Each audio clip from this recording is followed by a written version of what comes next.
नमस्कार दोस्तों, मेरा नाम शीतल चौहान है और मेरे YouTube चैनल पे आप सभी का स्वागत है। जैसे कि आपने टॉपिक पढ़ लिया है, हम बात करेंगे एनसीईआरटी पर कि हमें एनसीईआरटी पढ़ना चाहिए या नहीं पढ़ना चाहिए। बहुत सारे बच्चे इस कंफ्यूजन में रहते हैं कि एनसीईआरटी पढ़ें कि नहीं पढ़ें, क्यों पढ़ के टाइम वेस्ट करना है, डायरेक्ट कोचिंग के नोट्स पढ़ते हैं, उसमें ज़्यादा अच्छा रहता है, डिटेल में चीज़ें रहती है, तो बच्चे कोचिंग के नोट्स प्रेफर करते हैं। पर मैं अपने एक्सपीरियंस से आपको चीज़ें बताऊंगी, प्लस मैंने बहुत सारे टॉपर्स की वीडियो देखे हैं, उस एक्सपीरियंस से आपको चीज़ें बताऊंगी इस वीडियो में।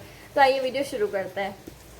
सबसे पहली बात, अगर आप आर्ट्स बैकग्राउंड के हैं और आपने आर्ट्स में बैचलर डिग्री ली है या कोई मास्टर्स डिग्री ली है, तो फिर आपको एनसीईआरटी नहीं पढ़नी है, क्योंकि एनसीईआरटी आपका बेस बनाती है। पर अगर आप किसी और स्ट्रीम से आ रहे हैं, जैसे कि साइंस स्ट्रीम से हैं, आपने बीएससी की है मैथमेटिक्स से, और आपको आर्ट्स के बारे में ज़्यादा नॉलेज नहीं है, आर्ट्स सब्जेक्ट के बारे में, हाँ हमने 10th तक पढ़ी है चीज़ें, पर उतनी नहीं रिमाइंड रहती है जब आप पूरा बैचलर कर लेते हैं, ठीक है, तो आपको तब एनसीईआरटी ज़रूर पढ़नी चाहिए, क्योंकि एनसीईआरटी आपका बेस बनाती है।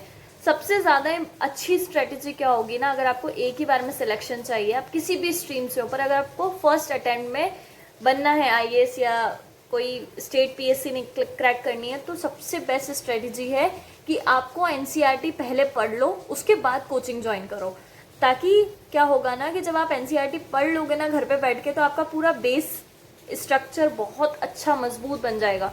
तो जब आपका बेस स्ट्रांग हो जाएगा, तो आप कोचिंग में बैठोगे तो आपको चीज़ें समझ में आएगी, आप पूरे ब्लैंक नहीं बैठोगे कि टीचर सामने पढ़ा रहे हैं और हमें कुछ चीज़ें ही समझ में नहीं आ रही है। तो चीज़ें समझने के लिए कोचिंग में जाने से पहले एनसीईआरटी पढ़ लो, ताकि आपने एनसीईआरटी पढ़ी होगी, जैसे ही आप कोचिंग ज्वाइन करेंगे, कोचिंग में 1 साल आपने चीज़ें पढ़ी, टेस्ट दिया, हर चीज़ की, मेंस की भी प्रैक्टिस की, तो आपका पहली ही बार में सिलेक्शन हो जाएगा, ठीक है। पर अगर आपने बेस ही स्ट्रांग नहीं किया, आप डायरेक्ट कोचिंग में जाके बैठ गए और आपको समझ में ही नहीं आ रहा है टीचर क्या पढ़ा रहा है, और आप पूरे ब्लैंक हो, तो कोई मतलब नहीं है, आपका कोचिंग का पूरा पैसा वेस्ट जाने वाला है। तो अगर आप किसी और स्ट्रीम के हैं, तो प्लीज़ पहले एनसीईआरटी पढ़ो खुद से। नहीं समझ में आएगा, जितना भी समझ में आएगा उतना काफ़ी है, पर जब आप पढ़ने के बाद कोचिंग में बैठोगे ना, तो कोचिंग में आपकी अंडरस्टैंडिंग अलग लेवल की होगी, आपको बहुत अच्छे से चीज़ें समझ में आएंगी। जो टीचर्स कहेंगे ना, वो आपको चीज़ें तुरंत याद हो जाएगी, क्योंकि आप एक बार पढ़ चुके हो एनसीईआरटी, ठीक है। तो एनसीईआरटी पढ़नी है कोचिंग जाने से पहले, उसके बाद कोचिंग ज्वाइन करनी है, कोचिंग के नोट्स भी पढ़ने हैं, उस पर टेस्ट लगाने हैं, तब आपका सिलेक्शन अच्छे से हो जाएगा, ठीक है। एनसीईआरटी से डायरेक्ट क्वेश्चन पूछे जाते हैं। एनसीईआरटी के जो पीछे एक्सरसाइज दी हुई है, उससे पीएससी भी प्रश्न बनाती है प्रीलिम्स में, अपना यूपीएससी भी प्रश्न बनाते हैं अपने प्रीलिम्स एग्जामिनेशन में। तो एनसीईआरटी की एक एक लाइन बहुत इंपॉर्टेंट है।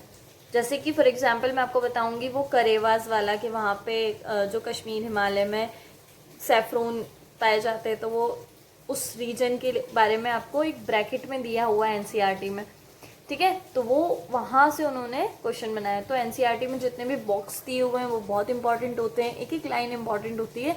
और सबसे अच्छी चीज़ कि वो इतनी आसान लैंग्वेज में आपको चीज़ें समझाते हैं कि आपको चीज़ें बहुत अच्छे से समझ में आ जाएगी, ठीक है। तो आपको 6 to 12 एनसीईआरटी पढ़नी चाहिए कोचिंग जाने से पहले। और अगर आपके पास टाइम कम है, तो आजकल तो एनसीईआरटी के शॉर्ट नोट्स भी अवेलेबल है, पर मैं आपको कहूँगी कि आप एनसीईआरटी ही पढ़ो, क्योंकि उसमें जिस हिसाब से चीज़ें समझाई गई है ना, पिक्चर्स दे के या बॉक्स बनाकर, तो वो आपको इंटरेस्टिंग बनाएंगी चीज़ें और आप जल्दी जल्दी चीज़ें कवर कर लोगे।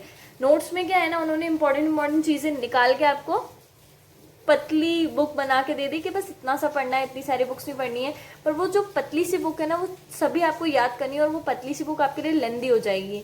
पर जब आप चीज़ों को ग्राफ से या इमेज से चीज़ों को पढ़ोगे ना, तो आपके लिए चीज़ें बहुत आसान हो जाएंगी। तो प्लीज़ एनसीईआरटी ही पढ़ना, 6 to 12 आपको एनसीईआरटी पढ़नी चाहिए। ज्योग्राफी की, पॉलिटी की, ज्योग्राफी और पॉलिटी की एनसीईआरटी तो बहुत इंपॉर्टेंट है, सबसे ज़्यादा इंपॉर्टेंट है ज्योग्राफी की।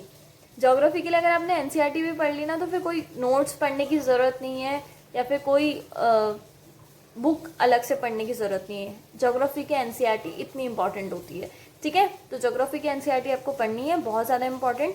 पॉलिटी की भी पढ़ लो, वरना पॉलिटी के लिए सब लोग लक्ष्मीकांत पढ़ते हैं, वो भी काफ़ी है, पर ज्योग्राफी की एनसीईआरटी प्लीज़ पढ़ना। इकोनॉमिक्स के लिए आप मैक्रो इकोनॉमिक्स और उसकी एक एनसीईआरटी आती है 11th और 12th की, बस उतना पढ़ना, बाकी पढ़ने की ज़रूरत नहीं है। ज्योग्राफी के लिए आपको 6 to 12 पढ़नी है, ठीक है। इकोनॉमिक्स के लिए, बाकी पॉलिटी के लिए आप लक्ष्मीकांत भी पढ़ सकते हैं। हिस्ट्री की एनसीईआरटी बहुत ज़्यादा इंपॉर्टेंट है, तो ज्योग्राफी और हिस्ट्री इन दोनों की एनसीईआरटी तो प्लीज़ पढ़ ही लेना, ठीक है। तो आइए फिर मिलते हैं दूसरे वीडियो में। अगर वीडियो इंपॉर्टेंट लगा तो प्लीज़ अपने फ्रेंड्स के साथ शेयर करना, जिन्हें बहुत ज़्यादा प्रॉब्लम रहती है कि एनसीईआरटी पढ़नी है नहीं पढ़नी है, आपसे पूछते रहते हैं। प्लीज़ उनके साथ ये वीडियो शेयर करना और ऐसी ही इन्फॉर्मेशन के लिए मेरे चैनल को सब्सक्राइब करना। Thank you so much.